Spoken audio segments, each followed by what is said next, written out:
Bonsoir à tous, bienvenue à cette séance du Conseil municipal de la ville de McMasterville. Nous sommes le 9 septembre 2024. Il est 19h03, alors les membres du Conseil et les gens dans la salle ont reçu copie de l'ordre du jour. Si vous êtes d'accord avec l'ordre du jour tel qu'il vous est proposé, il n'y a pas d'amendement, j'en accepterai une proposition, s'il vous plaît, pour son adoption. Je le propose, Monsieur le maire. C'est proposé par Mme Taillon Et je vais l'appuyer. et appuyé par Mme Sincan. Avant d'aller de l'avant avec la période de questions, j'aimerais, dans un premier temps, vous faire part des événements qui auront cours dans la municipalité pendant le mois de septembre. Alors, les inscriptions ont débuté la semaine dernière, mais il est encore possible de vous inscrire pour les différentes activités et cours pour la session d'automne. Pour tous les détails, je vous invite à visiter la section programmation d'activités sur notre site Web.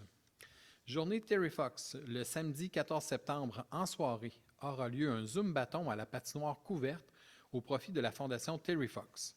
Une course de 5 km ainsi qu'un barbecue seront également organisés le dimanche 15 septembre pour cette même cause. Il est possible de s'inscrire dès maintenant ou sur le site Internet de la Fondation. Donc, pour les gens comme moi qui viendront en famille, il est également possible de marcher le 5 km. Donc, je vous invite en tant que coprésident de cet événement à venir en grand nombre. Contes thématiques et contes animés. Un conte et un bricolage thématique pour l'automne auront lieu le samedi 21 septembre. Également, le samedi 5 octobre, à 10h30, aura lieu les matinées du conte. Ces deux activités se dérouleront à la bibliothèque de McMasterville et sont offertes pour tous les enfants de 3 à 8 ans. Inscrivez vos enfants dès maintenant sur notre plateforme d'inscription en ligne. Journée de la culture. Une belle programmation vous attend du 27 au 29 septembre dans le cadre des Journées de la culture. Vous pourrez assister à une heure du conte éclaté grâce à nos vélo-contes où la participation de chacun est essentielle pour la mise en place de l'histoire. Il y aura également l'exposition photo des étudiants de M. Pierre Chapelot, propriétaire de l'entreprise Les Productions Prac de McMasterville. Plus d'une dizaine de photographes amateurs présenteront plus d'une centaine de leurs photos. De plus, vous pourrez assister à une conférence sur la macrophotographie d'insectes et d'araignées avec M. Gilles Arbeau, photographe qui présente depuis le début de l'été ses œuvres au parc Gilles Plante. Également, il y aura projection du long-métrage documentaire Graver l'homme de Loïc Dars. Ce film intéressant fait le portrait dynamique et artistique du pionnier de l'animation Pierre Hébert. D'autres activités seront confirmées dans les prochains jours. Je vous invite donc à consulter la section événements de notre site Internet pour obtenir tous les détails. Conférence voyage. Le 19 octobre prochain, une conférence voyage sera présentée par M. Pierre-Luc Côté, grand conférencier et blogueur. À 13h30 sera présentée la conférence sur la Martinique et la Dominique. Vous découvrirez avec lui ces deux îles des Caraïbes. Pour cette conférence, un tarif de 10 $ est demandé pour les résidents de McMasterville puisqu'elle sera suivie d'une dégustation d'encras martiniquais. Inscrivez-vous rapidement sur notre plateforme d'inscription en ligne afin de réserver votre place. Marché agroalimentaire La Récolte. Donc, je vous rappelle que le marché agroalimentaire La Récolte se retrouve dans le stationnement de la patinoire couverte tous les mardis dès 13h30 et ce, jusqu'à la fin du mois d'octobre. Prochaine séance du conseil municipal, donc, elle aura lieu le lundi 7 octobre prochain. Comme à l'habitude, il est possible de nous faire parvenir vos questions à l'avance en utilisant le formulaire prévu à cet effet sur notre site Internet sous la rubrique « Séance du conseil municipal ». Il est également possible de revoir l'enregistrement de nos séances du conseil sur la chaîne YouTube de la ville de McMasterville. Alors voilà pour les différents points d'information. Ça nous mènerait maintenant à la première période de questions et j'irai de l'avant dès maintenant avec les questions que nous avons reçues en ligne. Alors, Maître Bédard, qu'en est-il? Oui, nous avons reçu quelques questions par notre site Internet. La première nous provient de M. François Cousineau. Bonjour, M. Dulac. J'aimerais savoir pourquoi, il y a environ 10 mois, je vous ai remis une pétition que j'avais amassée avec environ 1500 signatures contestant le changement de zonage résidentiel pour de l'industriel. Cette pétition donne un approximatif de 25 % de voix contre le changement.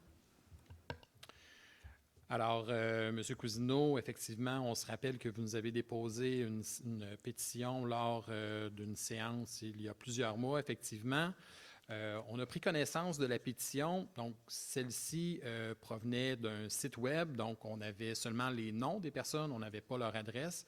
Donc, dans les circonstances, on remet en question la validité d'une telle pétition. La deuxième question nous provient de Mme Geneviève Dufresne. Bonjour, Monsieur Dulac. Je comprends que la densification de nos quartiers soit un moyen pour éviter l'étalement urbain. Toutefois, en changeant le zonage, les zones résidentielles et industrielles seront encore plus près. Depuis le début du projet Nordvolt, la question des émanations toxiques en cas d'incendie déclenché dans une industrie de produits chimiques très proche des maisons n'a pas encore fait état d'une réponse claire à la population. Quel quartier serait considéré à risque faible, moyen ou élevé? Donc, Mme Dufresne, nous avons présenté nos différents règlements là, permettant un usage industriel sur le territoire de la ville de McMasterville la semaine dernière. Dans le cadre de ces règlements, il n'est pas prévu qu'il y ait de procédés industriels à moins d'un demi-kilomètre de la rue Purvis Club. Donc, on est quand même à une distance qui est assez considérable.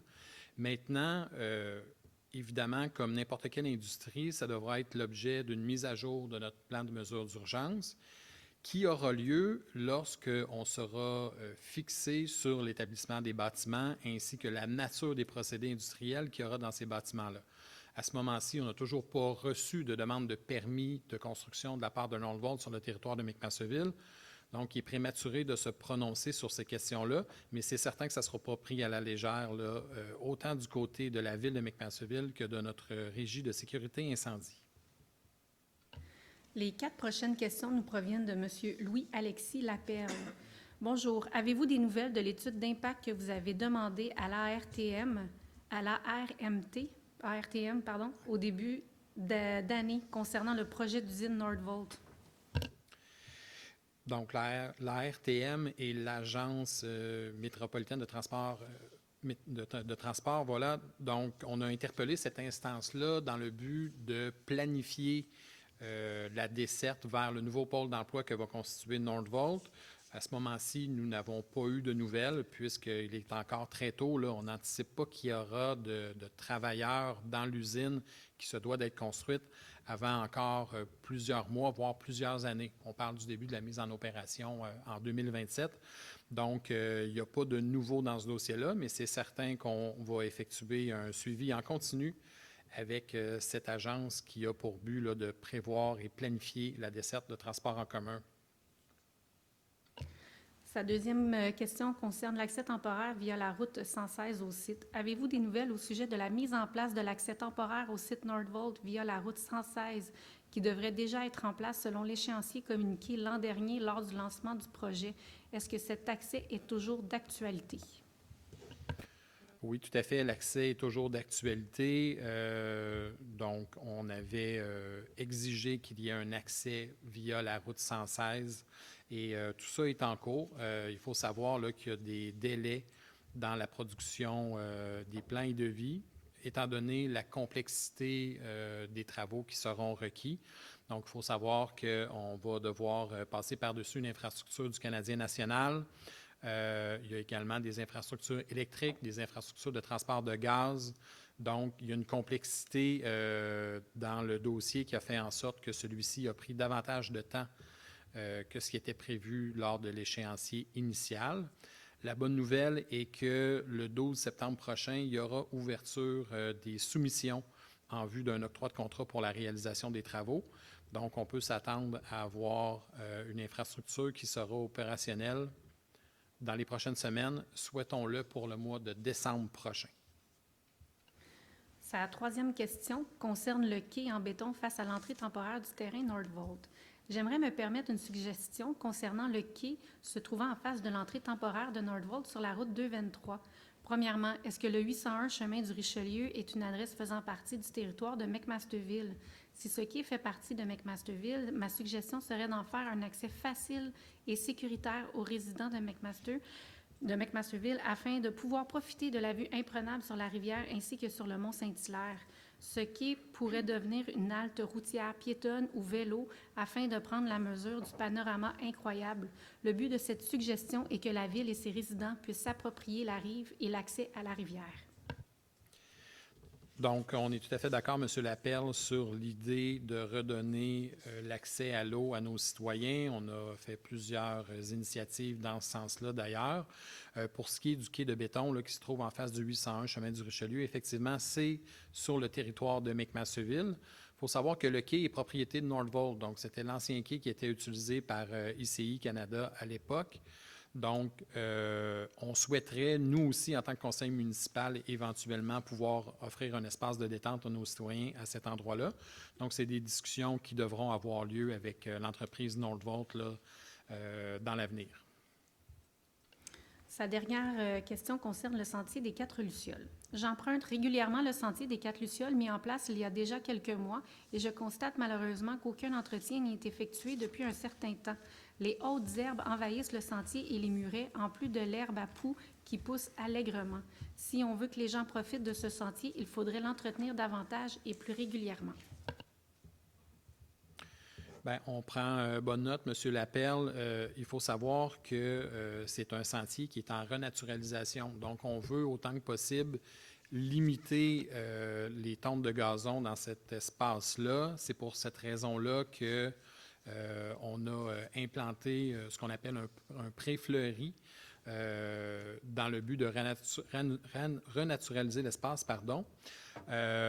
Donc, c'est certain qu'on va aller jeter un œil pour s'assurer que les herbes n'envahissent pas le sentier. Mais vous serez content d'apprendre que ce soir, on va également procéder à un octroi de contrat pour la réalisation d'un aménagement paysager. Donc, le projet n'est pas terminé. Il y a d'autres plantations d'arbres et d'arbustes qui vont avoir lieu le long de ce sentier-là. Ça conclut les questions que nous avons reçues via notre site Internet.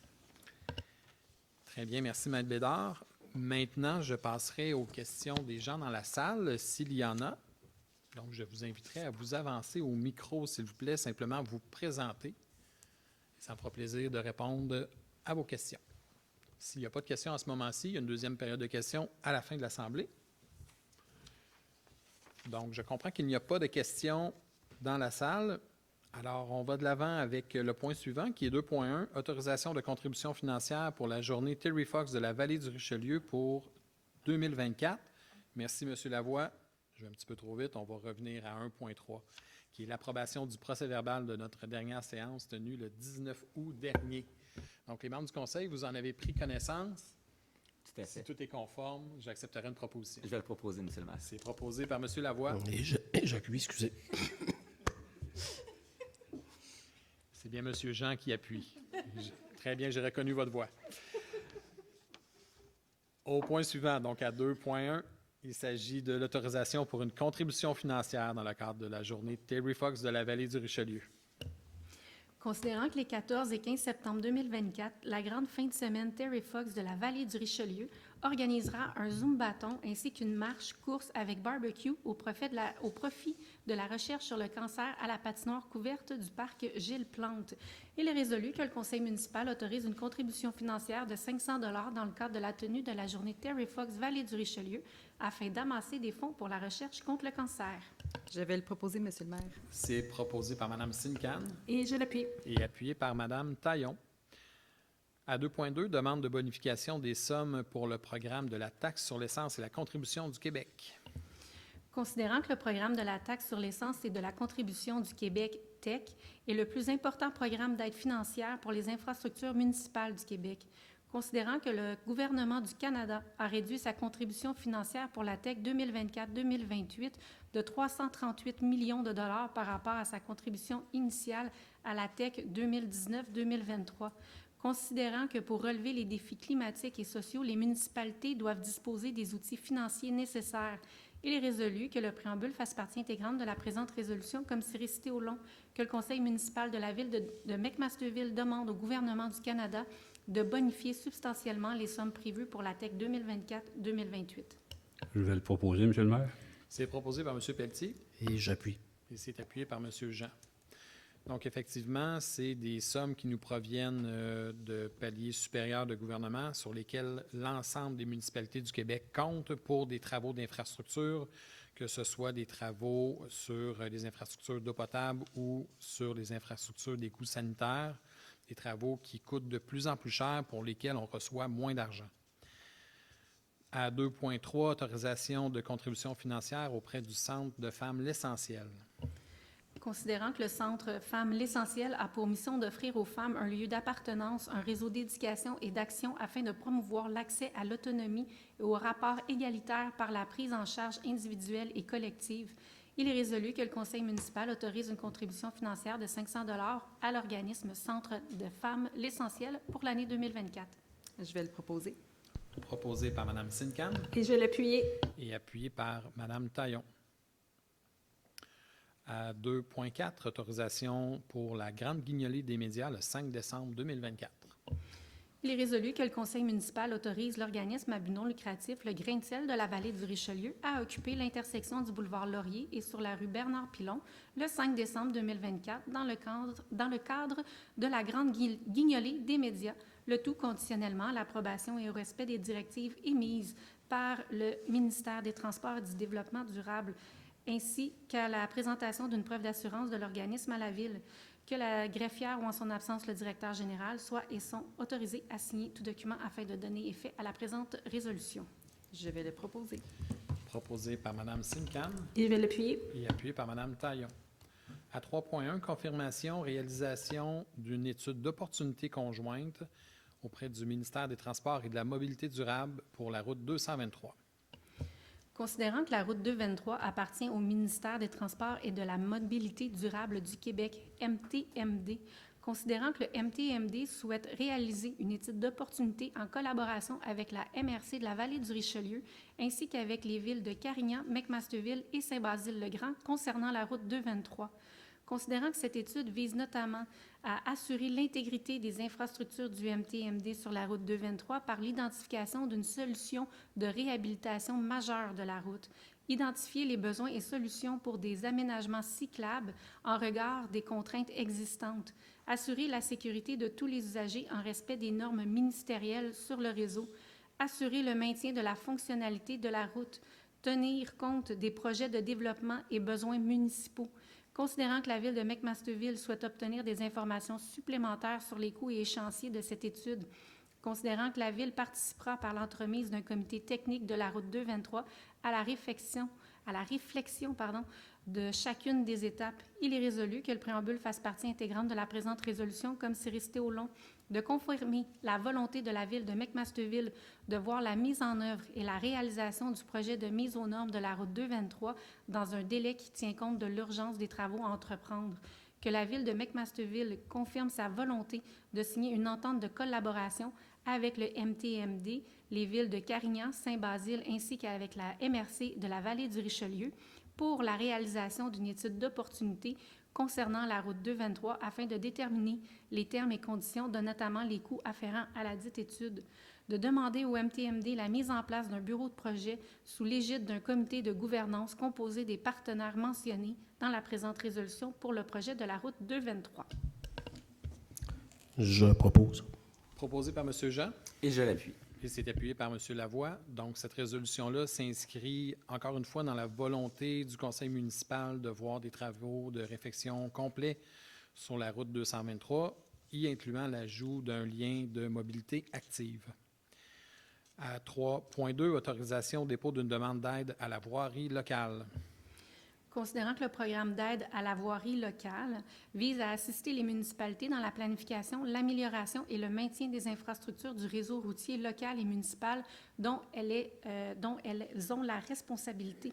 Il est résolu que le préambule fasse partie intégrante de la présente résolution comme c'est récité au long, que le Conseil municipal autorise la présentation d'une demande d'aide financière dans le cadre de ce programme volet redressement-sécurisation, dans le cadre des travaux de réparation d'ouvrages en béton sur la rue Bernard-Pilon, que le Conseil municipal confirme son engagement à respecter les modalités d'application en vigueur et reconnaît qu'en cas de non-respect de celle-ci, l'aide financière sera résiliée, que le directeur des services techniques et des espaces publics ou en son absence le directeur général soient et sont autorisés à signer tout document afin de donner effet à la présente résolution. Je vais le proposer, Monsieur le maire.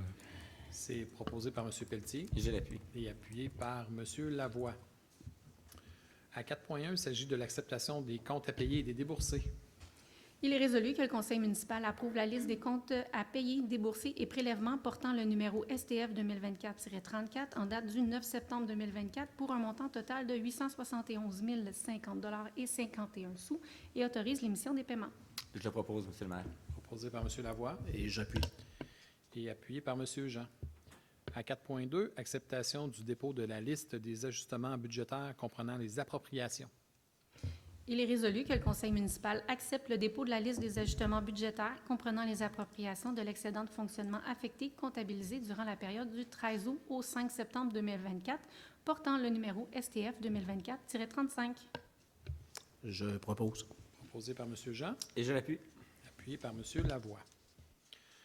À 7.1, il s'agit du dépôt du projet de procès-verbal de la séance ordinaire du comité consultatif d'urbanisme tenue le 20 août dernier. Donc, les membres du conseil ont pu en prendre connaissance. À 7.2, il s'agit d'une demande d'approbation d'un plan d'implantation et d'intégration architecturale pour l'agrandissement du 825 rue Tétreault. Considérant que la demande porte sur le lot 4 494 331 afin de permettre l'agrandissement de l'habitation unifamiliale isolée. Considérant que le projet n'apporte aucune modification à l'aménagement du terrain et du stationnement actuel, il est résolu que le préambule fasse partie intégrante de la présente résolution comme si resté au long, que le conseil municipal accepte la demande de PIA portant sur le lot numéro 4 494 331 et visant à permettre l'agrandissement de l'habitation unifamiliale isolée, et ce, aux conditions suivantes. Que les travaux soient terminés dans un délai maximal de 18 mois suite à l'approbation du conseil, qu'un dépôt de garantie de 1 500 $ soit requis afin d'assurer la conformité des travaux au PIA dans les délais accordés. Je vais le proposer, Monsieur le maire. C'est proposé par Mme Taillon Et je l'appuie. et appuyé par M. Lavoie. À 7.3, demande de prolongation du délai pour la concordance au règlement modifiant le règlement sur le plan d'urbanisme de la ville de McMasterville afin d'y intégrer le plan particulier d'urbanisme du secteur central de McMasterville. Considérant le règlement 388-10-2024, modifiant le règlement sur le plan d'urbanisme de la ville de McMasterville afin d'y intégrer le plan particulier d'urbanisme du secteur central de McMasterville est entré en vigueur le 21 août 2024.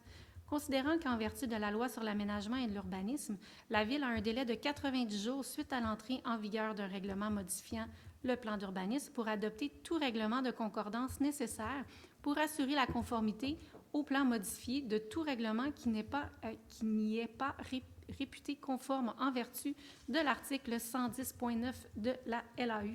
Considérant que le délai de 90 jours se termine le 19 novembre 2024, considérant qu'il nécessitera plus de temps pour procéder à la concordance complète de la réglementation en matière d'urbanisme au règlement 388-10-2024, il est résolu que le préambule fasse partie intégrante de la présente résolution, comme c'est resté au long, de demander au ministère des Affaires municipales d'accorder à la Ville de McMasterville une prolongation de délai, soit jusqu'au 19 mars 2025, pour adopter ces règlements de concordance au règlement 388-10-2024, modifiant le règlement sur le plan d'urbanisme numéro 388-00-2008 de la Ville de McMasterville afin d'y intégrer le plan particulier d'urbanisme du secteur central de McMasterville.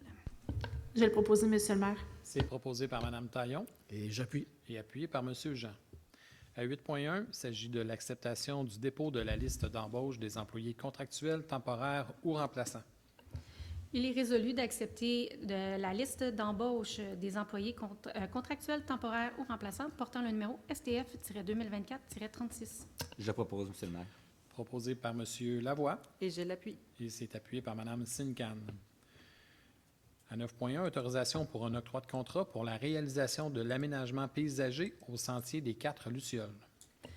Considérant que la Ville a procédé à un appel d'offres public afin d'obtenir des soumissions pour la réalisation de travaux d'aménagement paysager au sentier des 4 Lucioles, il est résolu que le préambule fasse partie intégrante de la présente résolution, comme c'est resté au long, que le conseil municipal octroie le contrat pour la réalisation des travaux d'aménagement paysager au sentier des 4 Lucioles au plus bas soumissionnaire conforme, soit à l'entreprise Jardin Groupe Design, pour un montant de 75 608,34 plus les taxes applicables, le tout conformément à la soumission datée du 27 août 2024. Que le Conseil autorise une appropriation provenant du fonds réservé Fonds de parc, terrain de jeu et espaces naturels pour un montant maximal de 75 608,34 plus taxes applicables afin d'assumer les frais de ce contrat. Que le Conseil autorise le directeur de projet et adjoint à la direction générale ou le directeur général à signer tout document requis afin de donner effet à la présente résolution. Je le propose, Monsieur le maire. Proposé par M. Lavoie Et je l'appuie. et appuyé par Mme Taillon. À 9.2, autorisation pour un octroi de contrat, réfection des bandes de patinoire et baies vitrées à la patinoire extérieure réfrigérée. Considérant que la Ville de McMasterville souhaite procéder à des travaux de réfection de bandes de la patinoire extérieure réfrigérée au parc Gilles Plante, il est résolu que le préambule fasse partie intégrante de la présente résolution comme si récité au long, que le Conseil municipal octroie le contrat pour des travaux de réfection des bandes de la patinoire extérieure réfrigérée au parc Gilles Plante à l'entreprise Bande de hockey Ghislain Lampron pour un montant de 75 000 plus taxes applicables, le tout conformément à la soumission numéro 1404 datée du 13 juin 2024.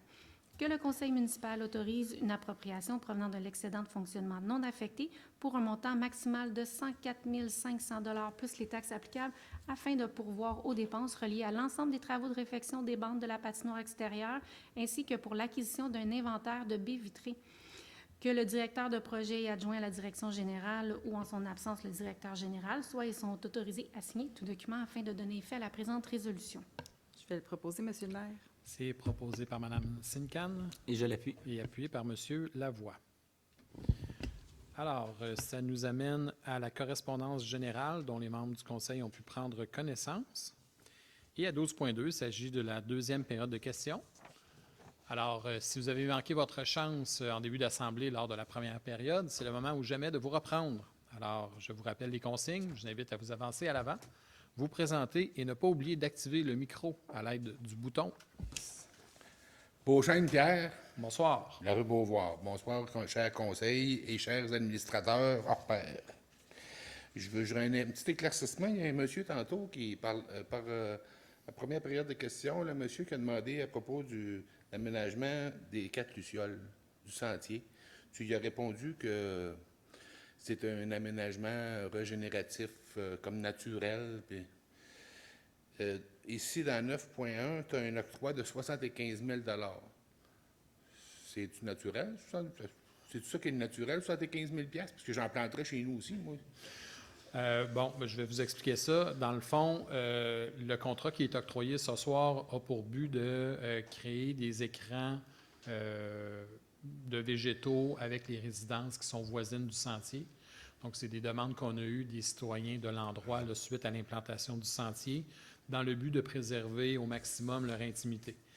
D'une part, il y a cet objectif-là, et d'autre part, c'est aussi de mettre en valeur le sentier avec la plantation d'arbres et d'arbustes là, qui vont venir bonifier l'expérience là, le long de ce sentier-là. Je pense que le commentaire qui nous était fait d'entrée de jeu est par rapport à la coupe de gazon. Effectivement, il y a différentes tentatives là, qui sont faites, là, puis vous en avez été témoin, là, M. Beauchesne, là, d'implantation de prés fleuris à différents endroits de la municipalité. Malheureusement, les résultats sont mitigés à ce moment-ci. Donc, on continue à suivre le projet, mais c'est certain qu'on a tous le même objectif, que le sentier soit sécuritaire, qu'il soit propre et qu'il soit agréable. Les 4 lucioles, c'est-tu le sentier Bernard, ça? Le ruisseau Bernard? C'est le sentier qui se retrouve à l'arrière des résidences de la rue Gilles Drolet, entre le boulevard Yvon-Lheureux et la rue Ernest O'Doherty. OK. Bon, bien, c'est beau. Je te remercie beaucoup. Merci à vous. Si tu trouves le moyen de faire planter de l'argent, là, puis ça pousse, me diras. C'est certain qu'on est toujours à l'affût de nouvelles sources de financement à la municipalité. Vous connaissez sans doute les contraintes du monde municipal. Donc, il y a deux façons d'aller chercher des nouveaux revenus dans une ville, soit par la croissance de l'assiette fiscale, en permettant de nouvelles constructions résidentielles, commerciales ou industrielles sur le territoire, ou encore en augmentant les taxes de nos citoyens. Puis ça, on sait que c'est très peu populaire. Donc, on essaie d'y aller avec beaucoup de parcimonie et de prudence de ce côté-là. Autre question? Donc, Jean Thibodeau, secteur 6, avec la Bonsoir, M. Thibodeau. Bonsoir. Je vais juste peut-être compléter sur les 4 Lucioles. Le sentier est quand même en état d'érosion à certains endroits qui nécessitent de l'intervention, je pense. Est-ce que je me trompe? On est au courant, d'ailleurs, lors d'une séance précédente, on a octroyé un contrat dans le but de procéder à des forages géotechniques pour assurer la stabilité du talus. Donc, les forages devraient avoir lieu là, dans les prochaines semaines, là, puis on aura un diagnostic à savoir s'il y a nécessité là, d'avoir d'autres interventions. OK. Là, je vais me lancer dans un dossier qui est plus large.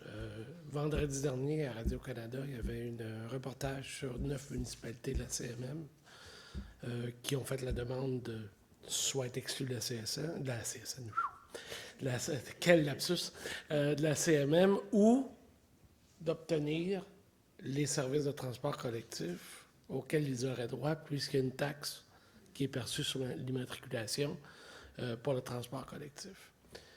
Au mois de juillet, lors d'une assemblée ici, où M. Beauchesne a posé la question, justement, vous avez dit que c'est un dossier, c'est une bataille qu'on veut pas faire. Il y a d'autres batailles à faire que celle de la CMM. Mais là, il y a des municipalités qui ont embarqué dans la bataille.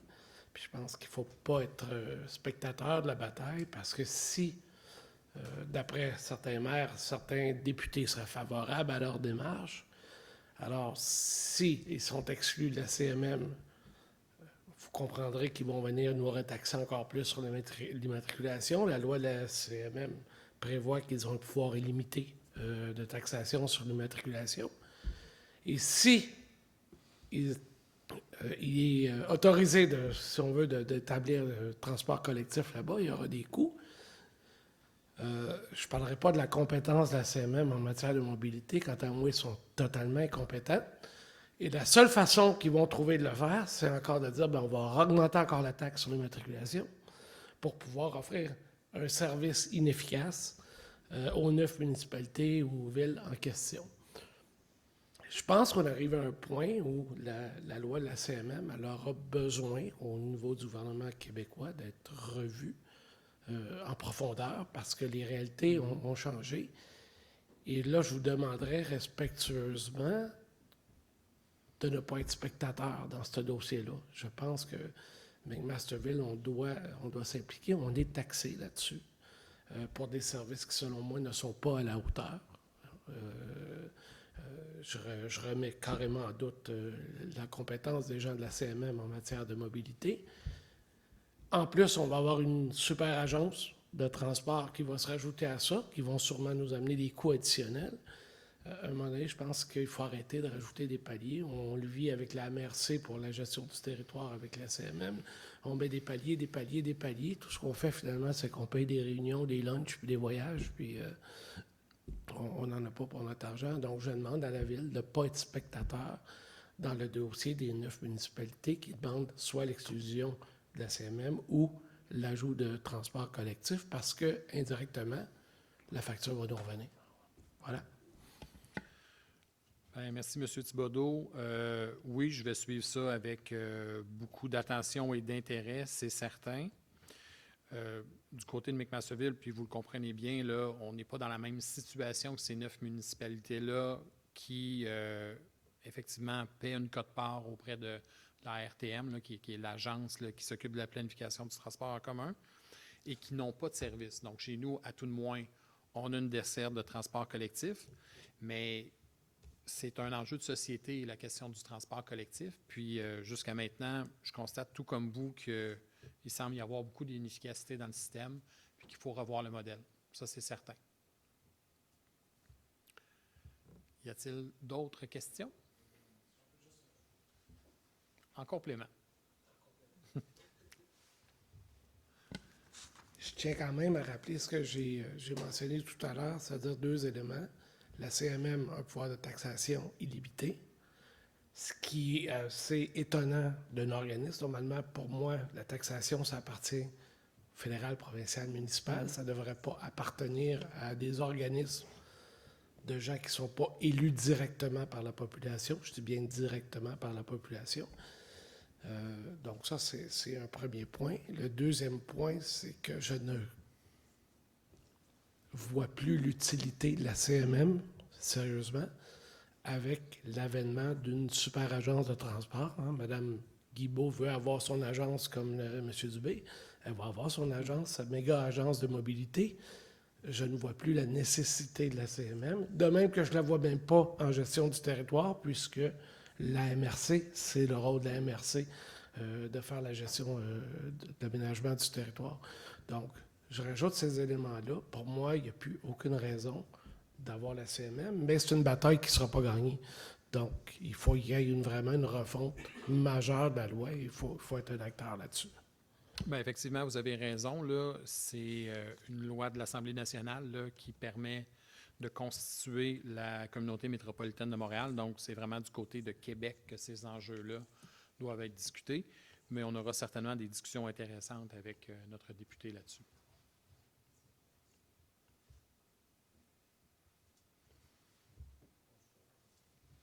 Bonsoir. Bonsoir, Martin Glazer, de la rue des Merisiers, McMasterville. Moi, c'était concernant le parc du ruisseau Bernard. Je vais souvent marcher à cet endroit-là. Puis, je trouve qu'il est dangereux. Je ne sais pas si vous avez pensé à l'aménager mieux, mais il y a même des arbres qui sont à risque. Moi, si j'étais à votre place, je mettrais un écriteau parce qu'il y a des arbres qui sont tombés déjà dans les sentiers. Puis, c'est dangereux. C'est un beau parc. Moi, je vais souvent marcher là, souvent l'hiver, parce qu'il y a moins de mouches. Puis, c'est ça, mais il faudrait vraiment mettre, je crois, avant qu'il arrive quelque chose. Ça pourrait être dangereux. Oui, c'est dans l'intérêt du conseil municipal là, d'aménager le parc du ruisseau Bernard pour qu'il soit, bien, premièrement, conservé à long terme, puis qu'il soit sécuritaire pour la pratique de la marche ou d'autres activités. Il y a eu des interventions qui ont été faites il y a 2 ans où il y a plusieurs dizaines de frênes qui ont été abattues. Hein? On sait qu'il y en avait plus de 1000, je pense, dans l'ensemble du parc. Donc, c'est quand même assez considérable. Effectivement, il y a des arbres qui tombent là, à chaque semaine là, dans le parc, donc ça demande un entretien en continu. Puis, lorsqu'on est interpellé là, pour nous signaler la présence d'un arbre dangereux ou d'un arbre qui est tombé, on essaie de réagir le plus rapidement possible. Okay. Ben, peut-être que ça serait bon de prévenir, justement, parce qu'il y a vraiment des arbres qui sont dangereux. Là. Moi, je me promène souvent, puis il faut faire attention. Là. Ça peut arriver un accident. Là. Je sais qu'entre autres, la semaine dernière, là, j'ai eu l'occasion là, d'aller dans le parc avec notre directeur général, puis on a effectivement identifié un arbre là, qui était carrément au-dessus du sentier, là, tout près du pont. Là, donc, on a demandé là, à nos cols bleus là, d'intervenir. Là. Okay. Mais on va porter une attention particulière à ce que vous signalez. OK. J'aurais une autre question. C'est concernant le pickleball. Moi, je suis un amateur de pickleball. Puis on jouait à Belleuil. Et puis là, la priorité, c'est Belleuil. Ensuite, c'est Mont-Saint-Hilaire. Puis après ça, c'est nous.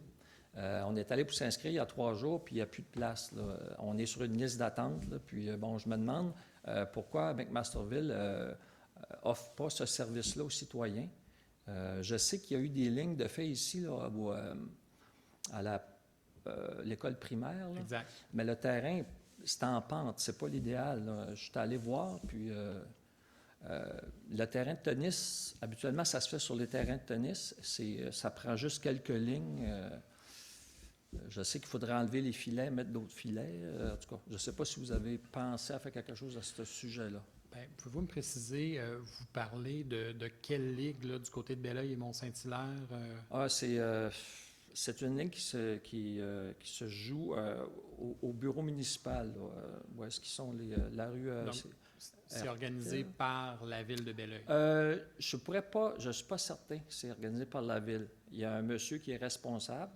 Et puis, c'est ça, moi et puis ma conjointe, on a joué l'automne passé, l'hiver passé. Puis, il joue aussi à l'été là, sur les terrains de les patinoires extérieures.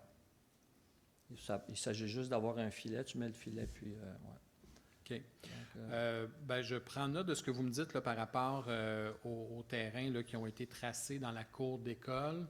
On a fait bien attention là, de choisir un endroit où c'était quand même assez assez égal là, comme terrain. Je pense que ça vaudrait peut-être la peine de l'essayer, mais bon, si vous me dites que c'est inégal, on va faire la vérification. Je l'entends, la demande pour des infrastructures de pickleball. Cette année, on a refait les terrains de tennis. On a été confronté à la décision de refaire le terrain de tennis avec exclusivement des lignes pour le tennis ou encore ajouter des lignes pour le pickleball. Ce qui nous a été mentionné par les joueurs de tennis, c'était qu'ils souhaitaient avoir une infrastructure seulement dédiée au tennis pour éviter les conflits avec les joueurs de pickleball. Donc, on sait que aussi le sport est très populaire, donc peut-être que ça aurait créé C'est quand sûr même... que ça c'est peut-être plus adapté, mettons, à la polyvalente dans des gymnases. Ouais. Nous autres, on jouait dans les gymnases là, l'hiver passé, la session d'hiver et Ben, d'automne. À ma connaissance, il y a une ligue qui évolue à l'école La Farandole durant l'automne et l'hiver. OK. Je ne connais pas le nom de cette ligue-là, mais on pourra vous fournir les coordonnées. Là, Ouais, OK, mais je les ai déjà. J'avais demandé à la personne ici là, qui s'occupe de ça. Là, elle m'avait donné des noms. Je vais les contacter pour voir s'il n'y aurait pas moyen. Ben, si vous voulez rester après la séance, là, on va prendre vos coordonnées puis on va s'engager OK. à vous faire un suivi là-dessus. Là. Merci. Parce que je sais là, que les gymnases de l'école La Farandole, entre autres, là, sont très prisés pour le pickleball là, tout au long de l'année. Là. OK, Donc, on pourra peut-être là, vous référer vers cette ligue-là. c'est parfait. Merci beaucoup. Très bien.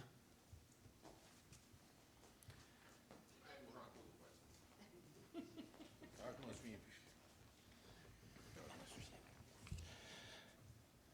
Justement, j'ai vu M. Gagnon ce matin au parc du Sentier. Ah, il faut que je me présente encore.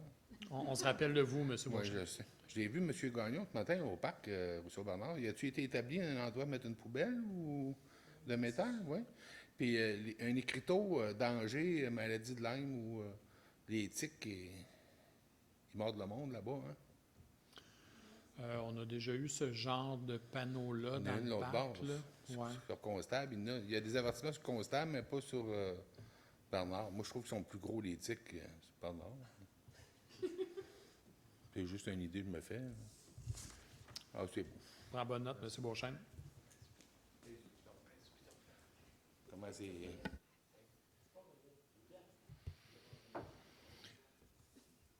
Alors, y a-t-il d'autres questions?